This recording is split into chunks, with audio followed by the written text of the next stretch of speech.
예, 반갑습니다. 블록체인 법학회 회장 맡고 있는 이정혁 부장판사입니다. 블록체인 관련 강연 많이 다녔는데 이렇게 사실 정말 전문가들이 많이 모이고 이렇게 큰 자리에서 강연하게 된 것은 처음이라서 되게 떨리고, 또 사실 기술에 대해서는 여기 계신 분들보다 제가 잘 모르는데도 제가 이 연단에 서서 말씀드리게 된 게 조금 죄송스럽기도 하네요.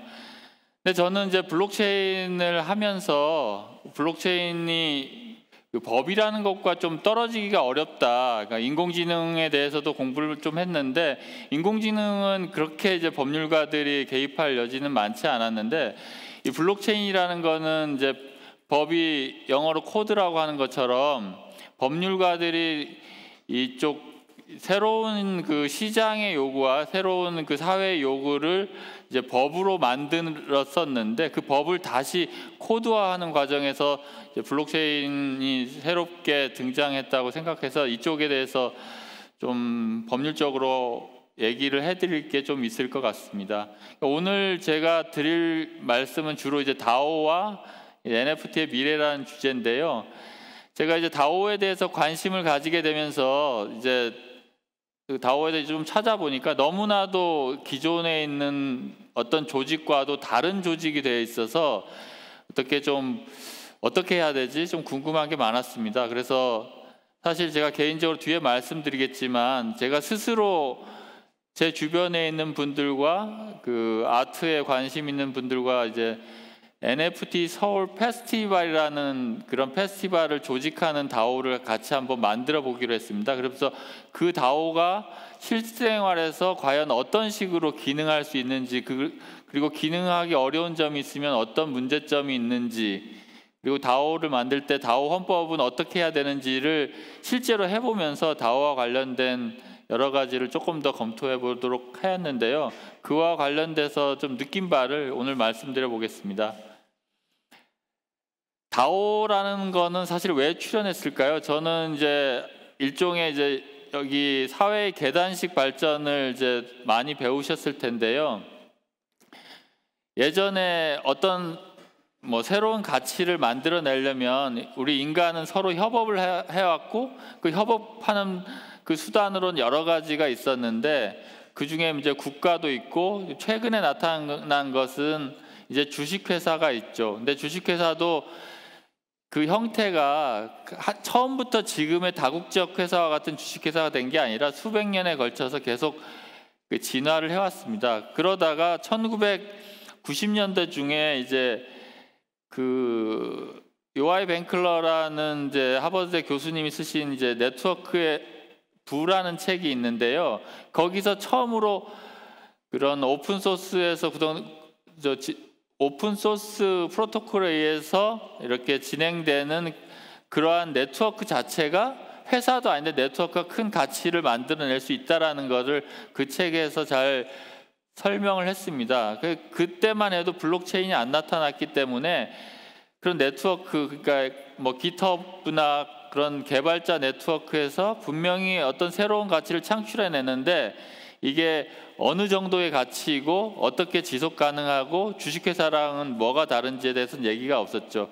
그런데 그 새로운 다국적 기업에서 주식회사 모델에서 더 나아간 모델로 계속해서 새로운 시도가 이루어졌는데, 그게 공유경제와 관련된 새로운 시도들이었습니다. 그래서 우버 같은 경우는 라이더들에게 주식을 나눠주려고 하고 있고, 에어비앤비도 호스트들에게 자신의 주식에 대한 배당금을 나눠줄 수 있지 않을까 하는 쪽으로 네트워크형 조직으로 자꾸 변신하도록 했습니다. 그 이유는 네트워크형 조직이 주식회사보다 더 많은 가치를 창출하고 소비자 겸 생산자로 만든 플랫폼이 더 강력하다는 걸 알게 됐죠. 그래서 이게 꼭 블록체인뿐만 아니라 이제 여기 다오가 왜 출연했는지에 대해서 정치학계나 경영학회, 조직학회에서 여러 가지 연구를 했고, 그로 인한 연구 결과를 책으로도 많이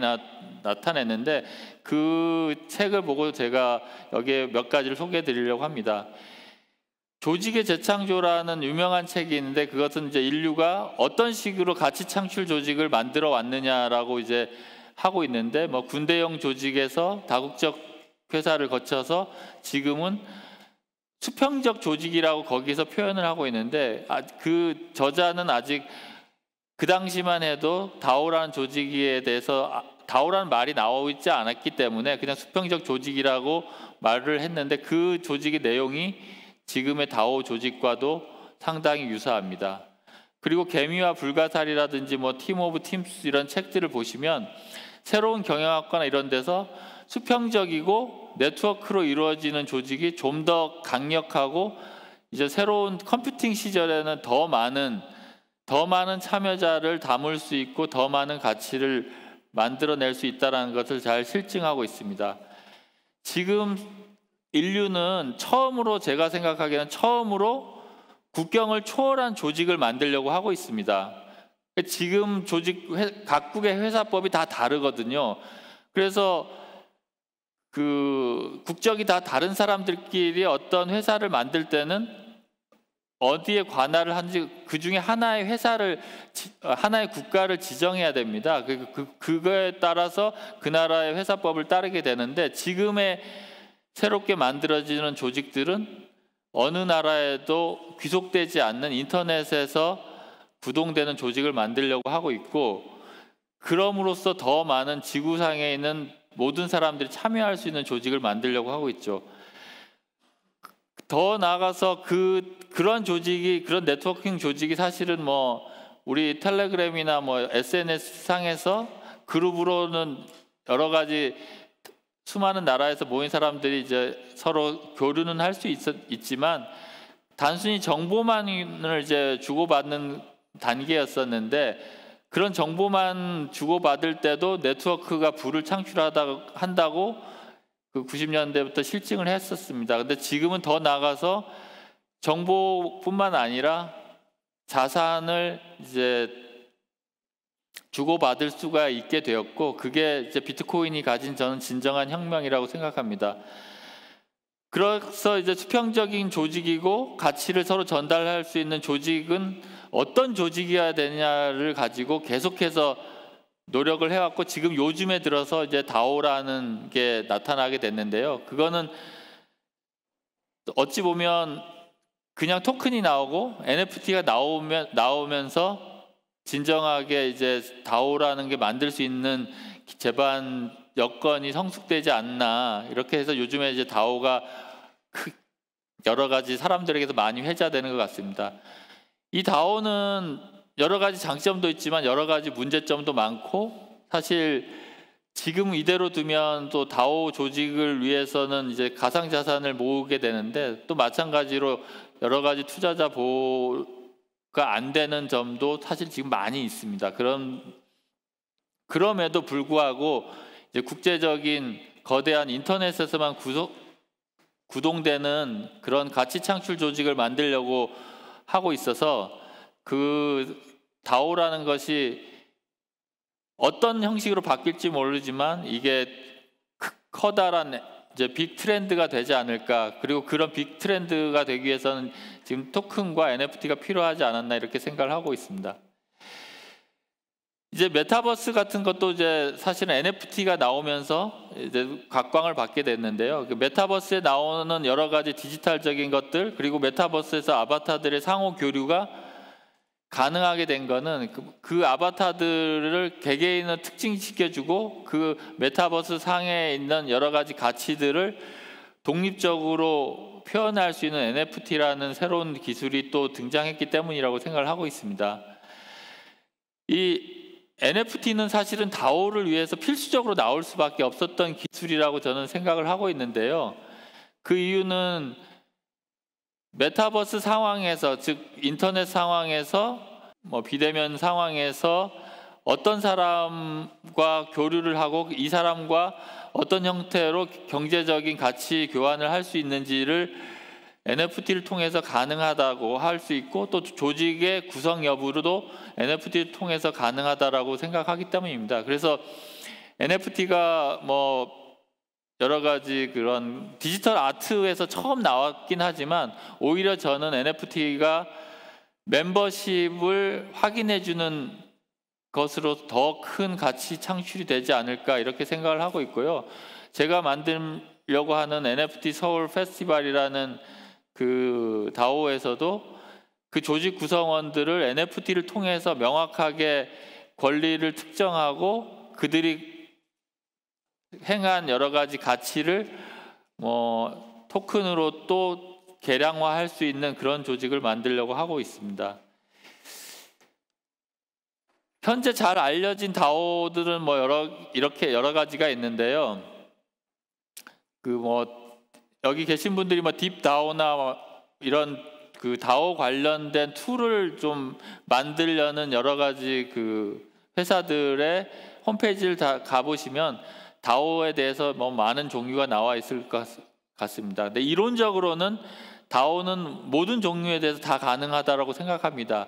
그런데 이제 일반적인 조직과는 다르게 이 다오는 인터넷을 통해서만 구현되는 것처럼 지금 나와 있기 때문에 실생활에서 과연 실생활에 오프라인에 있는 조직, 오프라인에 있는 회사, 오프라인에 있는 사람들과 어떤 식으로 계약하고 어떤 식으로 같이 교류를 해야 되는지 그 부분에 대해서는 사실 지금 많이 미진한 상황입니다. 그래서 여기 나와 있는 다오는 지금 사실 다 블록체인 생태계 내에서, 그러니까 가상자산으로만 돌아가는 그 생태계 내에서 투자를 하고 회수하고 가치 창출하는 그런 다오들입니다. 근데 이 다오들도 결국은 오프라인, 더 큰 오프라인하고 할 수 있는 방법이 필요한데, 그런 법제를 만들기 위해서 미국 와이오밍주나 델라웨어 같은 데서는 다오가 있고, 다오의 에이전트라고 할 수 있는 이제 유한 회사들을 LLC를 만들어서 기능할 수 있도록 법제를 하고 있습니다. 그러니까 법인격이 없으면, 그러니까 지금 회사라는 것은 법인격이 있기 때문에 뭔가 법인이 문제가 된다고 하더라도 그 주주들은 법적인 책임을 지지 않습니다. 근데 그렇지 않은 경우에는, 법인격을 받지 않은 경우에는 어떤 조직으로 활동하기 어려울 뿐만 아니라 그 조직이 어떤 잘못을 했을 때 그 모든 조직에 있는 모든 사람들이 이제 민법상의 공동 불법 행위라는 것으로 모두 다 동일한 책임을, 연대 책임을 지게 되는 되게 무거운 책임을 지게 됩니다. 그래서 사실은 그 투자를 한 사람들 입장에서는 향후에 여러 가지 법률적으로 위험성이 가지게 되는데요. 그렇기 때문에 지금 다오가 법률적 제도화가 어떤 식으로든지 되어야 되고, 그게 어떤 식으로 좀 빠르고 또 투자자 보호가 잘 되도록 되느냐에 따라 가지고 어떤 사회는 좀 더 다오가 많이 생성되는 사회가 될 수 있고, 또 어떤 사회는 그렇지 않은 사회가 될 수 있을 것 같습니다. 다오와 주식회사의 비교에 대해서는 여러 분들이 좀 많이 알고 계신데요. 제일 중요한 거는 이제 소위 말하는 소유권이나 기타 어떤 권리가 주식이나 이런 것, 주식 채권 이런 게 아니라 이제 토큰으로 되어 있고, 대표이사라든지 이사회 같은 게 없고, 그렇죠. 그러니까 대표이사라든지 이사회가 없고 좋은 게 아닙니다. 사실은 대표이사라 이사회는 뭔가 법인이 문제나 잘못을 저질렀을 때 책임을 묻게 하기 위한 장치로 지금까지 개발되어 왔던 거죠. 사실 루나 사건 같은 경우에 많이 아시겠지만 앵커 프로토콜에서 20%의 이자율을 주고 대출 이율은 12%인 상황에서 8%의 갭 차이를 그럼 어떻게 메꿀 거냐라고 하면서 그게 일종의 사기가 아니냐라는 이슈가 많이 되었습니다. 근데 거기에 대한 답변이 뭐냐면, 아니 그 루나 홀더들에게 그러면 대출 이율보다 받는 이자율을 낮추자고 투표를 올렸는데 그게 부결됐거든요. 그러면 그 부결된 책임을 도대체 누가 져야 되느냐? 그 사법당국은 과연 누구에게 그런 책임을 부과할 수 있느냐? 이런 이슈가 되게 계속해서 되게 되고 있고, 그 다오, 그 더 다오라고 하는 그 이더리움을 모은 더 다오에서도 이제 해킹 사고가 일어나니까 미국 SEC에서는 다오 토큰을 증권이라고 이제 판명을 했죠. 그 이유는 증권이라고 해야만 이제 투자자 보호가 되고, 그 다음에 그 다오웨어를 처음 개발한 여러 가지 툴을 만든 개발자에게 상응한 법적 책임을 지울 수 있기 때문입니다. 지금 다오는 약간 제가 보면 스페인 협동조합의 디지털 버전에 가깝다고 생각되는데요. 스페인 협동조합은 이제 그 FC 바르셀로나 같은 경우 이제 아마 제가 생각해도 그 스페인 협동조합이라고 할 수 있는데, 지금 우리나라의 협동조합하고는 조합과는 다르게 뭐라고 할까요? 지분에 따라서 의결권을 조금 더 많이 가져갈 수도 있고, 조합임에도 불구하고 회사채 같은 걸 발행할 수도 있고, 가입 탈퇴 같은 게 더 자유롭고, 그런 이제 협동조합의 법을 이제 스페인은 만들어서 조금 더 다른 데보다 협동조합이 더 잘 돼 있는데요. 우리나라의 민법상의 조합은 그와 다르게 여러 가지의 가입 탈퇴도 쉽지 않고 회사채 등을 발행할 수 없는 여러 가지 제한을 많이 갖고 있습니다. 시간이 많지 않아서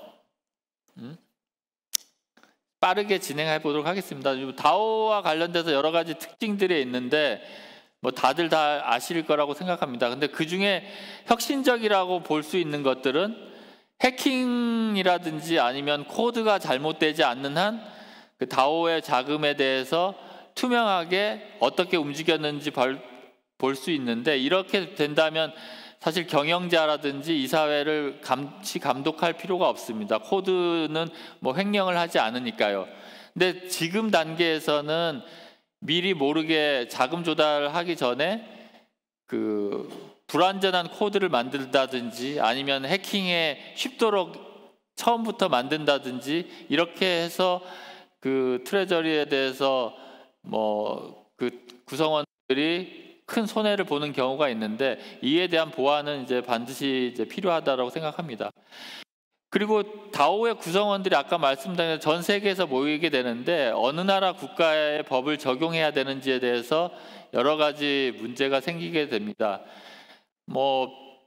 개인적으로 10% 이상의 홀더들이 다오에 참여했으면 그 해당 국가의 사법제도가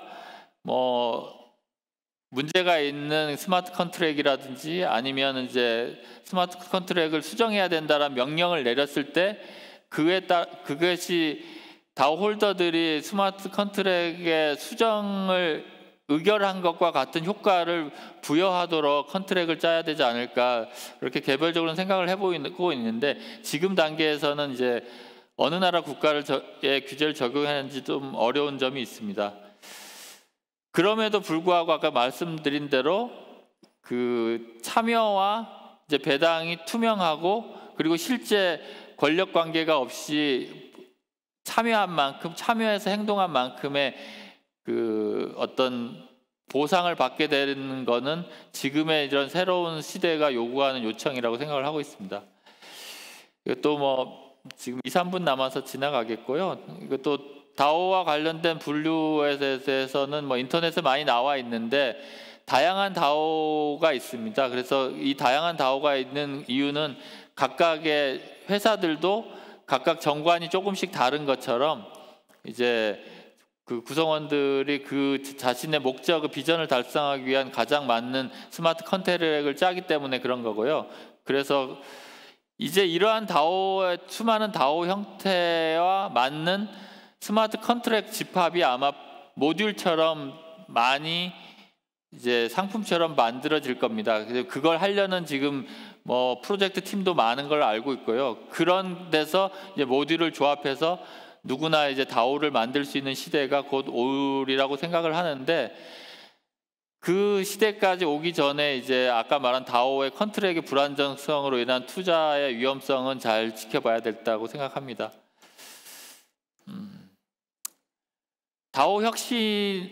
다오에서 NFT가 꼭 필요한 혁신에 대해서 저는 참 좀 NFT가 꼭 필요하지 않았나 이렇게 생각을 많이 하고 있습니다. 그래서 특히 제가 요즘에 보기에 어떤 분들이 그렇게 하더라고요. 어떤 시나리오라든지 어떤 세계관을 작가가 그 구상을 하고 그 작가를 어떤 그 일러스트를 하는 분이 일러스트를 받아가지고 그 세계관을 표상하는 스토리보드와 그 일러스트를 하고 그의 기초에서 NFT를 발행하는 마케팅을 하는 구조의 그 세 명이 모여서 이제 민팅된 NFT의 포지션만 가지고 그냥 조직을 구성해서 어떤 사업을 진행하더라고요. 그 지금 그 사업 동업 계약에서 여러 가지 어려움이 있었는데 그와 관련된 것들을 NFT라는 걸 이용해서 정말 간명하게 하는 것을 지켜봤습니다.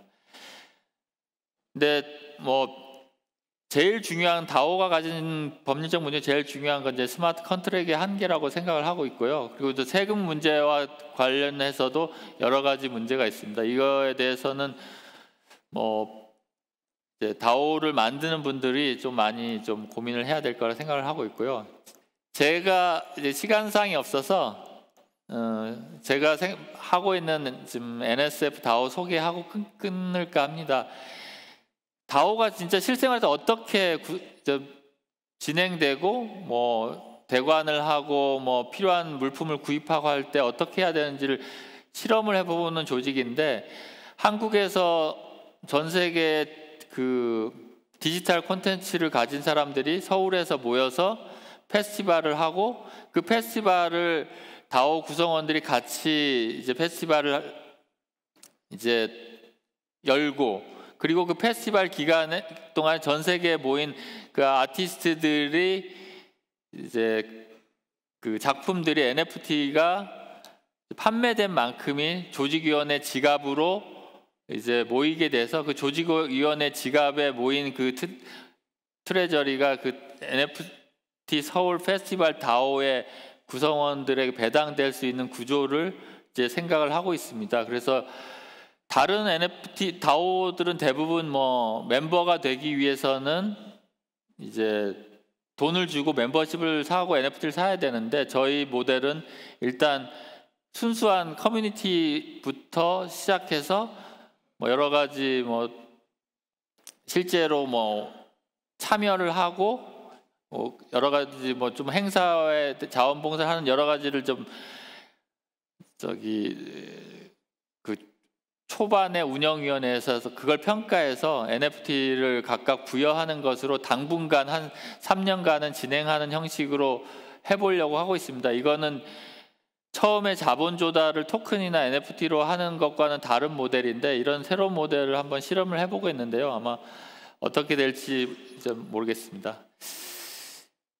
이거는 그 2023년 내년 5월에 예상해서 그 전 세계 크리에이터들 중에 일부가 좀 업비트 NFT 마켓에 이제 페스티벌 기간에 올라가도록 지금 준비를 해보고 있는데 좀 관심 있으신 분들은 뭐 페이스북에 그룹이 있으니까요. 저기 참여 요청해 주시면 검토해 보도록 하겠습니다.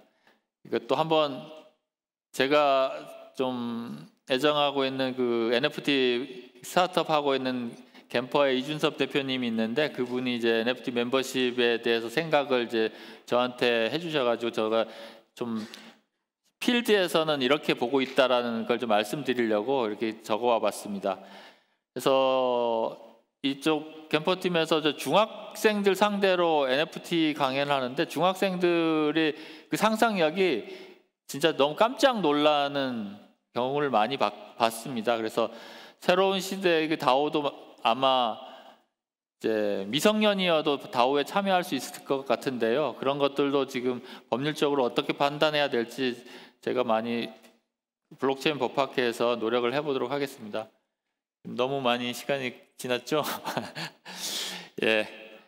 지금 마지막으로 좀 드리고 싶은 거는 지금 NFT나 다오나 엄청 초반이라고 생각합니다. 근데 지금 잘 안 된다고 지금 문제가 많이 생긴다고 해가지고 여기서 끝날 게 아니라 인터넷 초반에는 거의 뭐 포르노그래피의 유통 통로고 전혀 쓰잘데기 없는 쓰레기를 유통하는 통로라고만 엄청 저명한 사람들도 그렇게 얘기했지 않습니까? 근데 그게 시간이 흐름으로써 인류의 문명을 새롭게 변화시켰는데요. NFT나 다오도 저는 그럴 거라고 확신을 하고 있습니다. 이게 없어지는 트렌드가 아니기 때문에 여기 계신 개발자님 계속해서 좀 관심을 가져주시고 그리고 한국에서 이러한 새로운 기술이 꽃피울 수 있도록 노력해 주시면 감사하겠습니다. 예, 고맙습니다. 네, 감사합니다. 저희 그럼 질문을 몇 개 받아보겠습니다. 첫 번째 질문입니다. 다오의 의사결정은 기본적으로 익명성을 바탕으로 이루어지는데요. 익명 구성원으로 구성된 집단에 대한 법률적인 규제 방안이 따로 있을까요? 소속 국적 같은 정보가 없을 경우에요. 아니, 익명성이라는 거는 이제 결국에는 법률적인 규제를 안 받겠다라고 익명성을 추구하는 것인데 결국 국적 정보도 없고 뭐 최대한의 익명성을 가지면 이제 처벌하기는 어렵겠죠. 그런데 이게 아마 나중에 되면은 개발자들이 표준을 지키도록 할 겁니다. 그래서 그 익명성을 지키더라도 어떤 그 블록체인 상에서도 사법적인 어떤 뭐 명령이 있을 때는 그 익명성을 해제하도록 그렇게 코드화를 하지 않을까. 만약에 그렇지 않는다면은 이제 인간은 선한 존재도 아니고 악한 존재도 아닌데 자꾸 쉬운 방향으로 이제 익명성을 이용해서 자금을 이제 탈취하는 경우가 더 많아지게 되고 결국은 이제 악화가 양화를 구축하는 결론이 돼서 그 정원에 잡초만 남고 좀 아름다운 꽃은 안 피게 되겠죠. 그래서 지금은 뭐 법률적인 규제 방법은 따로 없는데 곧 익명 구성원으로 해서 법률적인 규제를 할 수 없는 프로토콜은 규제를 하리라고 생각을 하고 있습니다. 네, 감사합니다. 두 번째 질문입니다. 앞으로 블록체인 기술이 더 나아가기 위해 정부에서 지원해주거나 법률적으로 풀어줘야 할 정책들이 어떤 것이 있는지 궁금합니다. 정부에서 지원하지 않아도 저는 잘 될 거라고 생각을 하고 있고요. 그래서 문제는 그 법률적으로 명확하게 이제 문제되는 상황을 지적해 주는 게 되게 중요하다고 생각합니다. 명확하게 지적을 해주면 사실은 삼성이나 LG 같은 대기업이 왜 이 거대한 시장을 놓치겠습니까? 거기는 이제 법률적으로 불명확하기 때문에 이제 그런 불명확한 게 좀 확정되기 전에는 지금 들어오지 못하는데요. 디지털 자산 기본법이 지금 유럽에서 미카라는 것으로 통과가 됐고 지금 뭐 바이든 행정명령 이후로 미국에서도 곧 통과되면 한국에서도 디지털 자산 기본법이 아마 통과되리라고 생각합니다. 그러면 규제가 명확하게 되면 이제 그것만으로도 정부에서 할 일은 다 했다고 생각되고 규제가 명확하게 되면 아마 큰 자본이라든지 기관이 들어와서 지금과는 다른 생태계가 곧 벌어지리라고 생각을 하고 있는데 그때까지 잘 준비를 해줬으면 좋겠습니다. 네, 저희 질문이 하나 더 들어와 있습니다. 네. 국가마다 법률과 사회 구조가 달라서 다오가 다른 목적과 용도로 활용될 듯한데 한국에선 다오가 무엇을 위해 가장 잘 활용될 수 있을까요? 저도 이거 비슷한 질문을 했었고 비슷한 질문을 했기 때문에 제가 NFT 서울 페스티벌 다오라는 걸 합니다. 그러니까 요즘에 뭐 오징어 게임이라든지 그 다음에 뭐 우영우라든지 넷플릭스에서 뭐 수리남이라든지 거의 한국이 쓸고 있고 BTS라든지 블랙핑크라든지 그러니까 어떤 콘텐츠에서는 한국이 너무나 강력하다고 보고 있거든요. 그리고 한국 사람들은 본인의 뭐 사진이라든지 디지털 정보를 네트워크에 올리는 게 일상화되고 있는데 네트워크에 올린다는 거는 디지털로 검색 가능한 가치 있는 정보로 귀속된다는 뜻이라고 생각합니다. 그래서 그런 디지털 콘텐츠를 자산화할 수 있는 네트워크를 만드는 게 중요한데 그 자산화할 수 있는 네트워크가 지금 블록체인 네트워크라고 생각을 하고 있고 그러니까 블록체인은 기본적으로 이제 장부이고 그 디지털 콘텐츠 가치 있는 디지털 콘텐츠가 누구 거고 지금 시장에서 얼마에 평가되는지를 블록체인 네트워크로 만든다면 한국이 가장 많은 자산을 곧 취득하지 않을까 그렇게 생각을 하고 있습니다. 네, 답변 감사드립니다. 그럼 시간 관계상 여기서 마무리하도록 하겠습니다. 좋은 말씀해 주신 이정엽 회장께 다시 한번 큰 박수 부탁드립니다. 네, 감사합니다.